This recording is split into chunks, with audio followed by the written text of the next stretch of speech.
Hello guys! Hello! This is for Taurus. Welcome Taurus dito sa aking channel, Kapalaran 888. Welcome! Alamin natin, ano bang messages, vibration, gabay, energy para sa inyong lahat.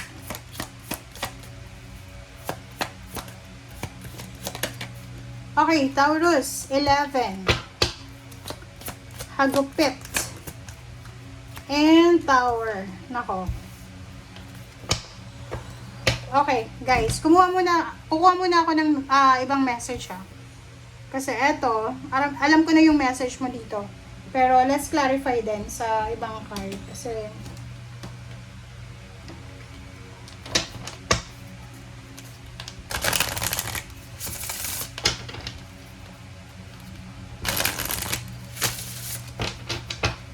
this is for Taurus.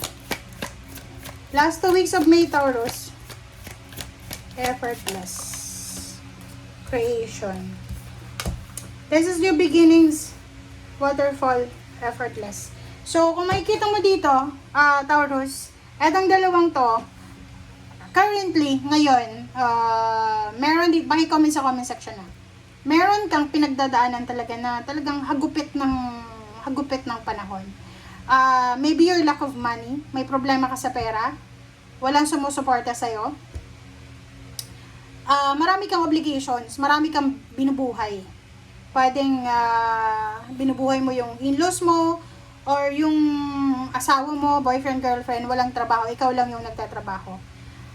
Nakikita ko sir dito na yung pakiramdam mo, you're suffocated, 'di ba? Yung pakiramdam mo, hindi ka makakilos eh. Marami kang gustong gawin, marami kang plano, pero hindi mo magawa.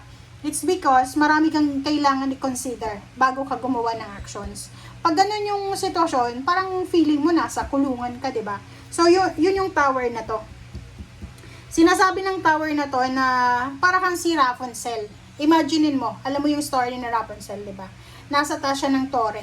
Hindi siya makababa kasi walang paraan. Okay? Yung paraan lang is yung buhok niya. 'Di ba? Ikaw, wala kang paraan talaga na makababa dyan. It's because parang nasakal ka eh. It's either kinasal ka, it's either nakapag-asawa ka ng sobrang ano yon, iba yung ano niya eh. Iba yung ugali niya, parang ganon.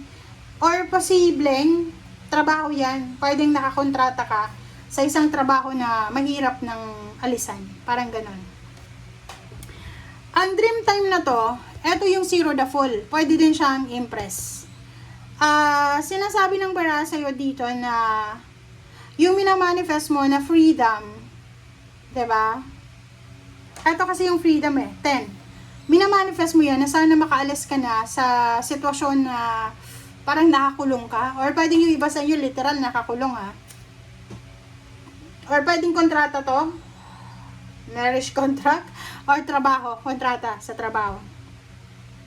Sabi ng bara sa'yo dito na huwag kang mawala ng pag-asa. Ang dream time creation na to, sinasabi sa'yo na habang may buhay, may pag-asa.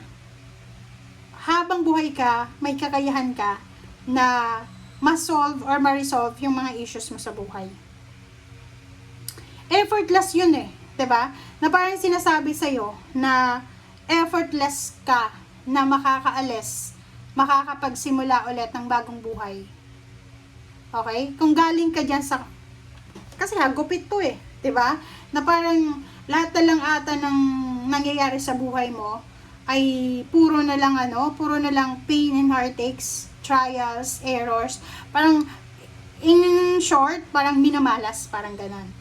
But sinasabi ng dalawang barahang itong magkasunod na may pag-asa pa. Hindi ibig sabihin na minamalas ka dyan is habang buhay ka ng mamalasan. Hindi. Kailangan mo lang makaalis dyan. It's either a relationship yan, it's either a contract yan, or kung ano pa man, or lugar yan. Kailangan mong umalis dyan. Ang European, meron silang parang pamahiin din na sa business, parang ganun.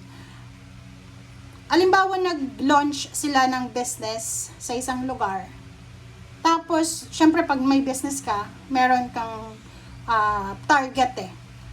Pag halimbawa na 3 years na wala pa rin improvement, aalisin nila yung business na dyan. Lilipat sila sa ibang lugar. Ganun yun.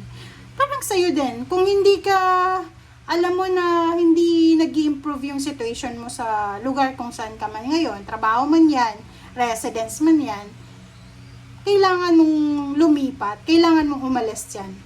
Okay? Kasi parang nasa stagnant na situation ka eh. Stagnant, stuck up na situation. Okay? Kailangan gumalaw. Kailangan paggalawin mo yung ano mo, yung energy mo. Kasi baka yung energy mo ay naka-stack up na lang talaga.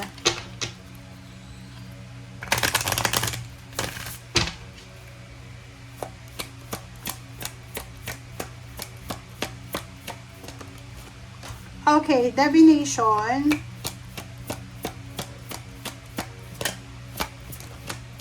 And magical gateway. Okay, dito sa divination na to, sinasabi ng barahan na you have the ability daw. May abilidad ka daw, Taurus, na mabago yung anumang sitwasyon na meron ka sa ngayon.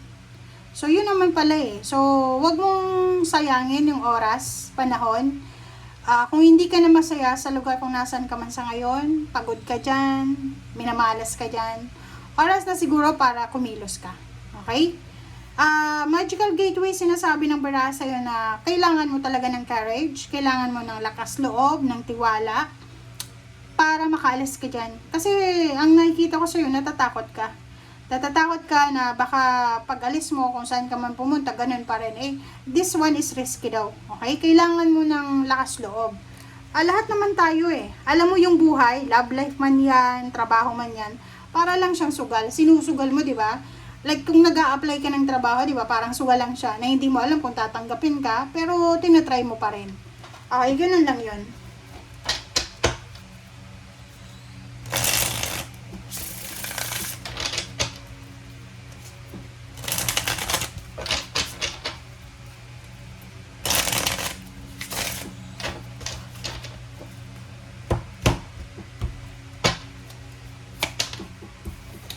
Okay. Taurus, 3 of Wands, oh. 7 of Cups.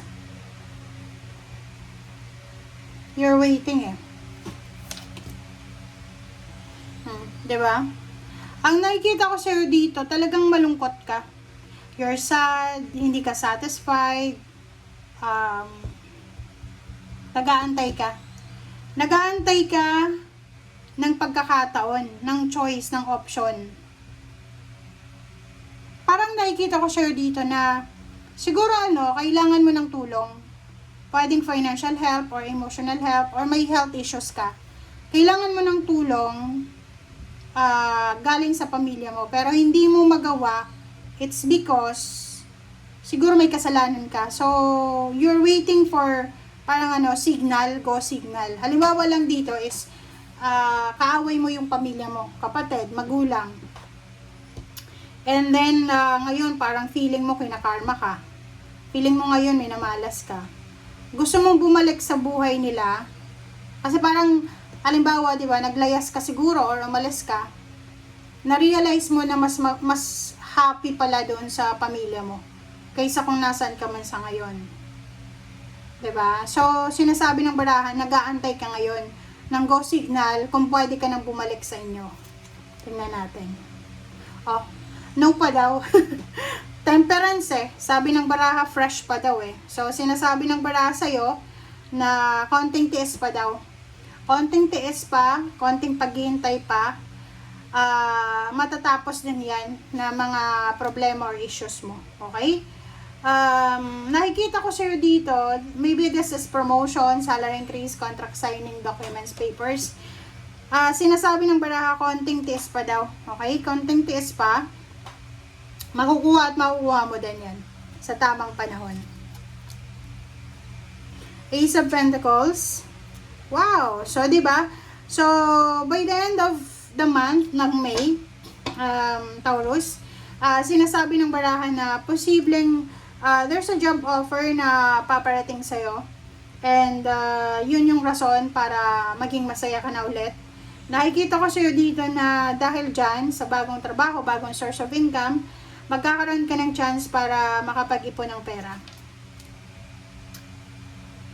Nine of Wands, and then Queen of Cups, and then the Moon. So, kung makikita mo dito, sinasabi ng baraha sa'yo dito na if ever na napapagod ka na sa ngayon, emotional, financial, or kung ano man na pagod ang nararamdaman mo, magpahinga ka, harapin mo yung pagod na yan, huwag mong i-deny, huwag kang in denial, okay? Harapin, kumalma, magpahinga, hanapin yung kalma, okay? Hanapin yung peace of mind, okay? Thank you guys. Bye!